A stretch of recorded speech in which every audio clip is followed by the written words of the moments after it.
ఎవర్రా ఈ పిట్ట పెట్టలాడుతుంది? పిట్ట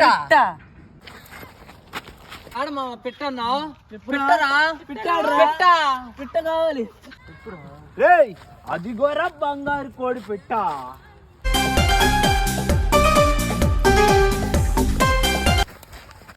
ఏయ్ ఎక్కడికే పోతున్నావు పిట్ట? రేయ్ అది నాది. నీదే మామా నీదే మామా. నీకు అక్క చెల్లెలు లేరా?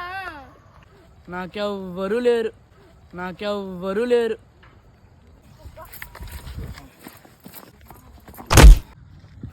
ఏమైందమ్మా? వాళ్ళు నా వెంట పడుతున్నారన్నా. పక్కకు జరురా, అమ్మాయి మాది. రేయ్ అది నాది. వీడిది ఒక సోది.